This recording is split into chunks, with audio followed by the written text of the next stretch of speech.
Good morning, dear students. Welcome back to the e-platform of Govind Madhav Public School. Okay, today I will continue with the exercise of antonym and synonyms. कल की class में हमने आपको antonym और synonym के बारे में discuss किया था इन डिटेल.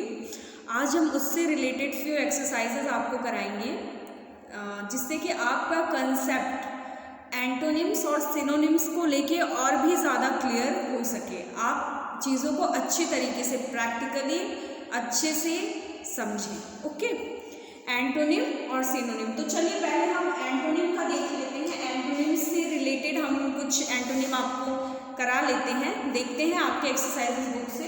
ओके, चलिए क्वेश्चन लेते हैं हम आपका. राइट द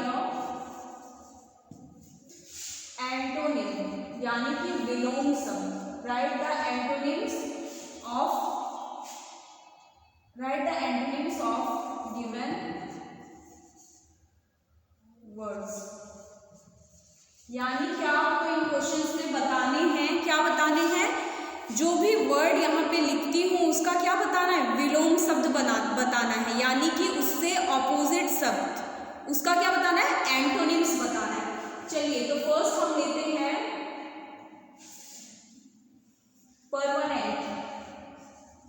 परमानेंट वर्ड लेते हैं. परमानेंट का एंटोनिम लिखना है. परमानेंट यानी कि कोई भी चीज़ जब रेगुलर बेसिस पे हो, सपोज घर आप बनवाते हो तो घर परमानेंट बनवाते हो ना. ऐसा तो नहीं है कि आप रोज घर बनवाएंगे, घर एक ही बार बनेगा, परमानेंट तरीके से बनता है. आप डेवलप करते हैं, आपकी ग्रोथ होती है, आप तो क्या होता है, परमानेंट ही होता है ना.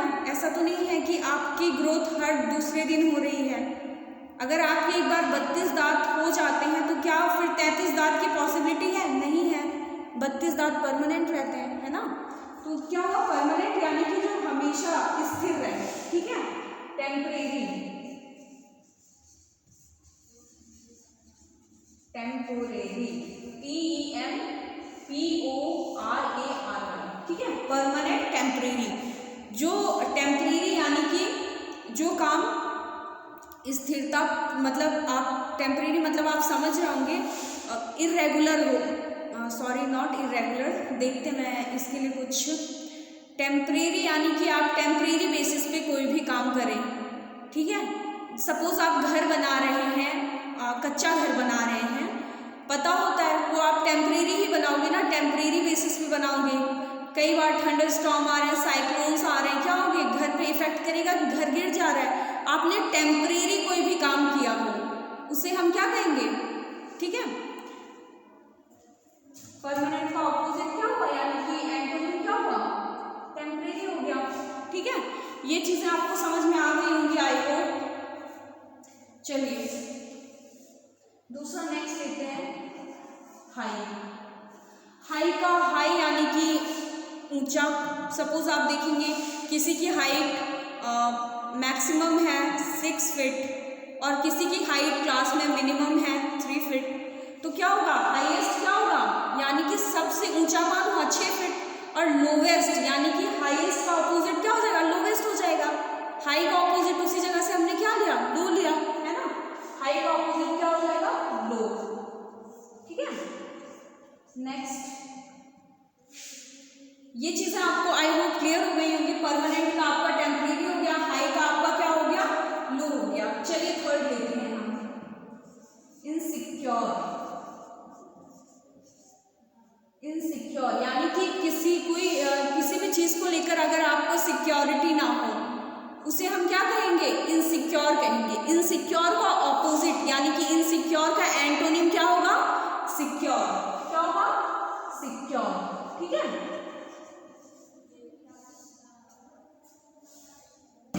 चलिए फोर्थ.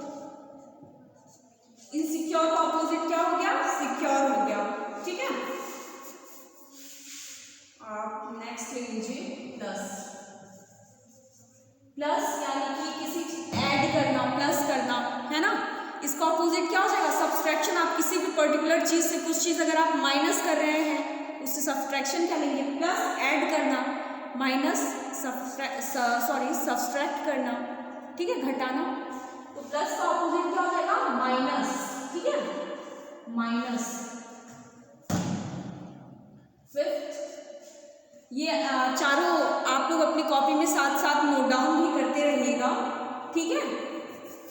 आप फिफ्थ ले लीजिए, लूज ले लीजिए, LOOSE, लूज नॉट लॉस, ठीक है, लूज यानी कि ढीला। इसका ऑपोजिट क्या हो जाएगा, टाइट। ढीला का ऑपोजिट टाइट होगा ना, TIGST, टाइट। लूज का ऑपोजिट क्या होगा, टाइट हो गया। चलिए नेक्स्ट, रफ। रफ यानी कि खुरदुरा। खुरदुरा का ऑपोजिट क्या होगा, रफ यानी कि खुरदुरा। खुरदुरा का एंटोनिम क्या हो जाएगा, स्मूथ, चिकना, है ना। इसका ऑपोजिट क्या हो जाएगा, स्मूथ, SMOOTH, ठीक है, स्मूथ। आई होप इतनी चीजें आपको क्लियर होंगी, ठीक है। आई होप इतनी चीजें आपको क्लियर हो गई होंगी। चलिए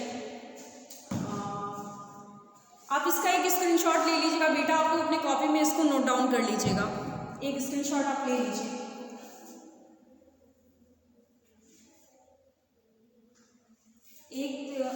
एक आप मैं और करा देती हूँ, जूनियर।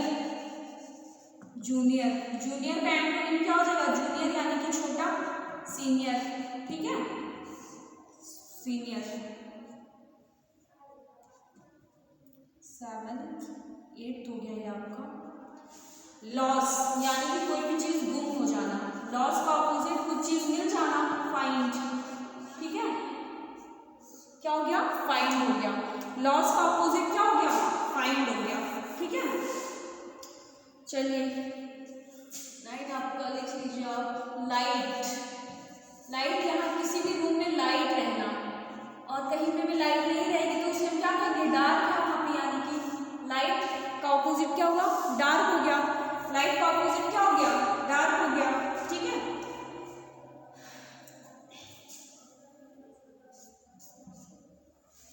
इतना आप लोग लिखिए।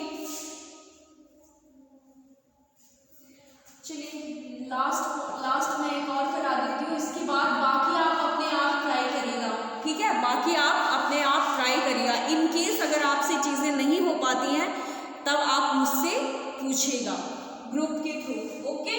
नैरो यानी कि पतला, आप कहते हैं ना वो नैरो माइंडेड है, यानी कि वो छोटे, उसका दिमाग क्या है, पतला है, नैरो माइंडेड। नैरो का एंटोनिम क्या हो जाएगा, ब्रॉड। ब्रॉड यानी कि चौड़ा, ठीक है। सपोज आप कहते हैं कि रोड जो है काफ़ी नैरो है, काफ़ी पतली सी रोड गई हुई है, ब्रॉड गई हुई है, बड़े से है, ठीक है। चलिए तो ये हो गए आपके एंटोनिम से मैंने कुछ एक्सरसाइज आपको करा दिया। आप इसको स्क्रीनशॉट ले लीजिएगा, अपनी कॉपी में नोट डाउन कर लीजिएगा। चलिए नेक्स्ट, इसके बाद हम एंटोनिम से ही रिलेटेड कुछ और थोड़ा कर लेते हैं। आपके टेक्स्ट बुक की एक्सरसाइजेज ही हैं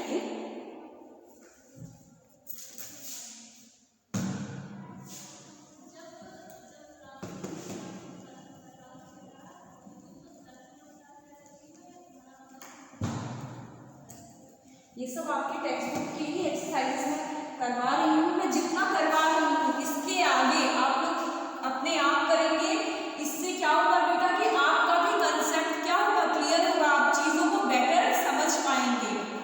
और इन केस अगर आपको कहीं पे किसी भी वर्ड में कोई दिक्कत होती है मीनिंग समझने में, या किसी चीज़ में आपको कोई डाउट होता है, तो आप क्या करेंगे, मुझसे पूछेंगे। आई होप आप लोगों को इतनी चीज़ें समझ में आ गई होंगी, एंटोनिम्स और सिनोनिम्स यानी कि विलोम शब्द और समानार्थक शब्द, ठीक है। चलिए हम दूसरा क्वेश्चन लेते हैं। इस क्वेश्चन में हम देखेंगे बेटा कि हम ब्रैकेट में आपको देंगे कुछ वर्ड्स देंगे आपको, उसका एंटोनिम ऐसे मैं फिल इन द ब्लैंक्स के रूप में आपको क्वेश्चंस दूंगी। आपको ब्रैकेट में एक वर्ड दिया जाएगा, उस पर्टिकुलर वर्ड का एंटोनिम आपको फिलअप करना है। किस में करना है, सेंटेंसेस में, ओके। चलिए क्वेश्चन नंबर 1, ठीक है।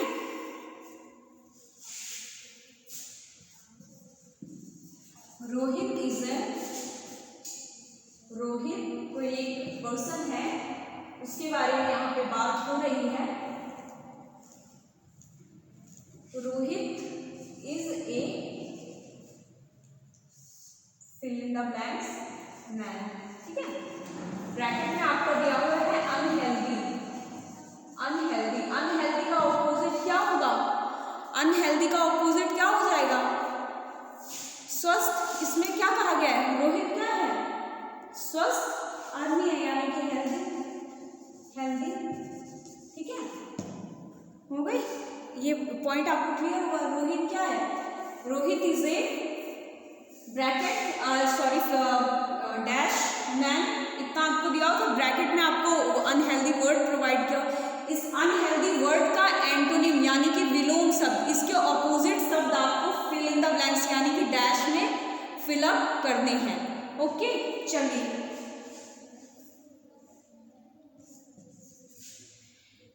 इसको आप लोग नोट डाउन कर लीजिएगा।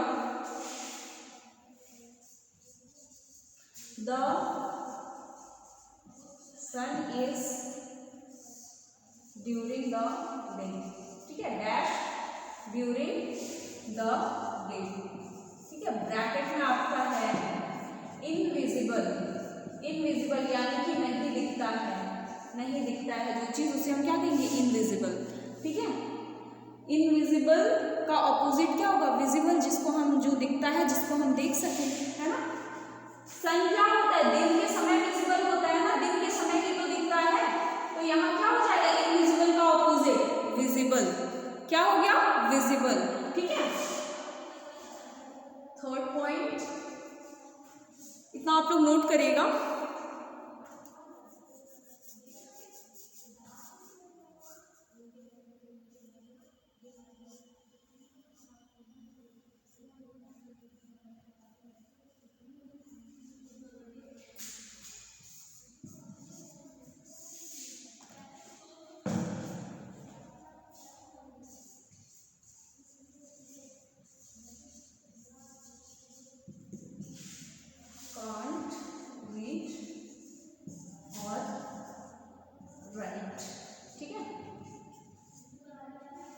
यहाँ पे ब्रैकेट में आपको दिया हुआ है लिटरेट यानी कि पढ़ा लिखा, ठीक है, जो शिक्षित हो।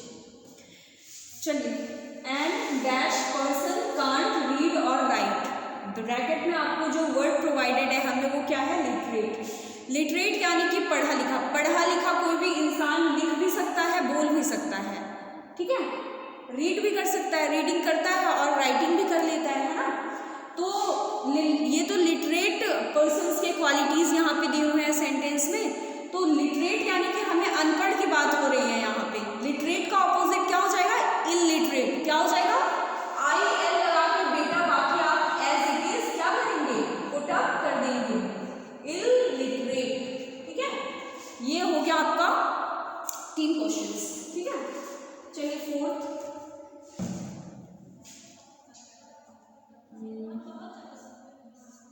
he was put in jail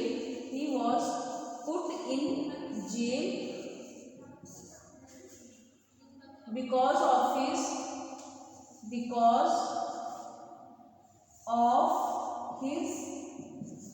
of his dash acts, ठीक है। इनसाइड ब्रैकेट आपको लीगल दिया हुआ है, ठीक है। लीगल का ऑपोजिट क्या होगा? इलीगल होगा ना। सेंटेंस में आपसे कहा गया है ही वॉज, वो जेल के अंदर क्यों गया था? अपने किसकी वजह से?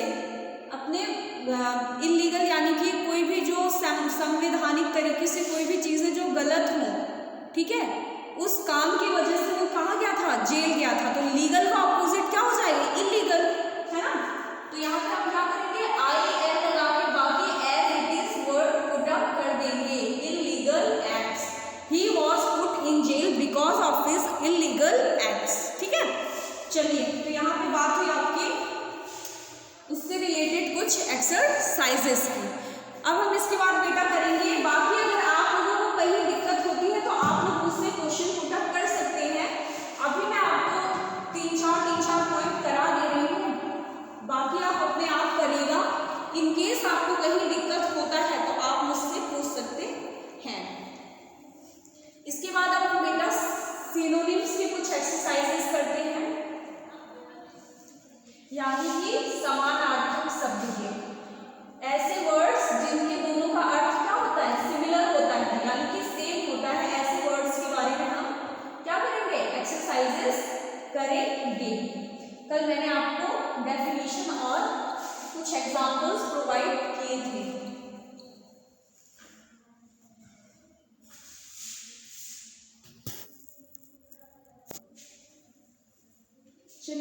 क्वेश्चन करवाती हूँ बेटा।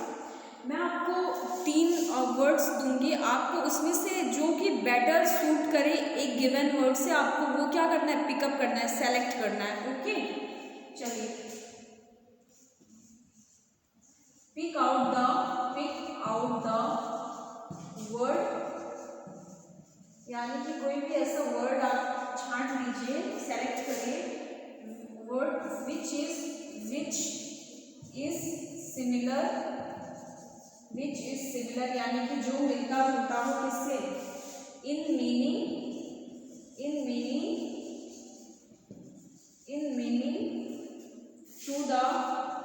टू द वर्ड्स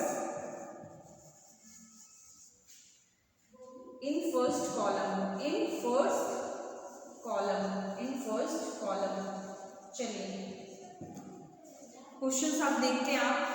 हमें ऐसे वर्ड छांटने हैं जो कि यहाँ पे जो मैं दूंगी कॉलम में, इससे क्या हो, मिलता हो, जिसका अर्थ क्या हो, समान हो, सेम हो, सिमिलर हो। ठीक है, चलिए फर्स्ट ईडेबल,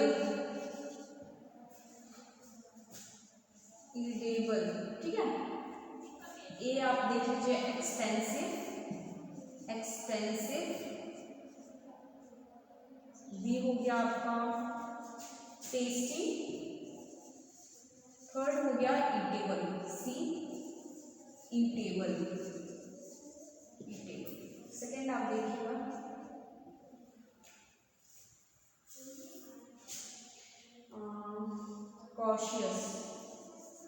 कॉशियस, इसका ए हो गया आपका केयरफुल, बी हो गया आपका स्लो, सी हो गया आपका सीरियस,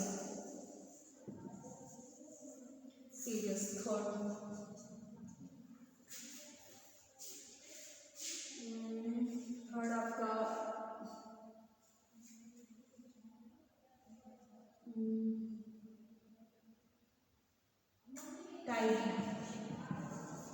टाइडी, ए हो गया आपका डर्टी,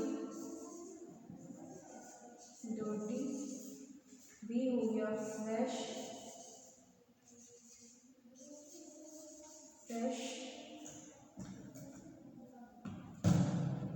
सी हो गया आपका नीट। ठीक है, चलिए ये 3 क्वेश्चन हम देखते हैं आपका।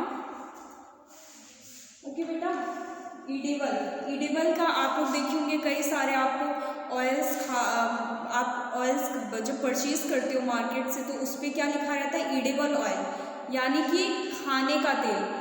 ईडेबल का मतलब क्या होता है, खाने का पदार्थ, खाने का तेल या खाने की वस्तु, उसे हम क्या कहेंगे, ईडेबल कहते हैं। तो एक्सपेंसिव यानी कि महंगा हो गया इसका अर्थ, टेस्टी यानी कि स्वादिष्ट हो गया, ईटेबल यानी कि खाने के लायक है जो चीज़।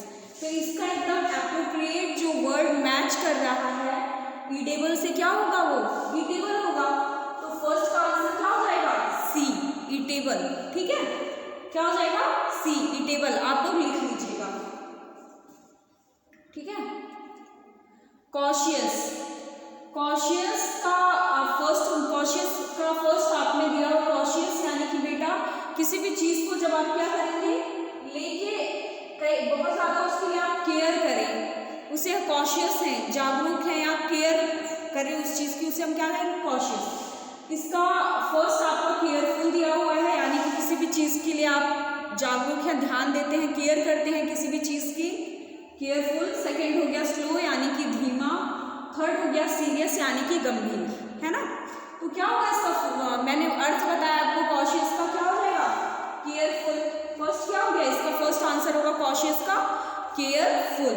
ठीक है, चलिए इतना आप लोग नोट करिए अपनी कॉपी में। चलिए आप लोग नोट कर लीजिए।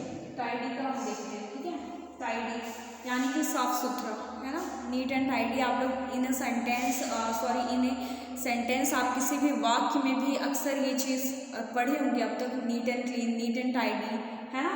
तो टाइडी का क्या हो गया, डर्टी यानी कि गंदा, फ्रेश यानी कि कोई भी चीज़ जैसे फ्रेश लगे, आपको फ्रेश फील होता है, अच्छा महसूस होना, है ना। ताज़ा, फ्रेश का मतलब क्या हो गया, ताज़ा हो गया। नीट यानी कि साफ सुथरा। तो टाइडी से जो सबसे ज़्यादा मैच कर रहा है वो वर्ड क्या हुआ, नीट हुआ ना। तो नीट क्या हुआ, इसका सिनोनिम हो जाएगा। यानी कि नीट टाइडी से जो सबसे ज़्यादा वर्ड सिमिलर जा रहा है वो क्या है, नीट जा रहा है। ठीक है, तो टाइडी का सिनोनिम्स क्या हो जाएगा, नीट हो जाएगा।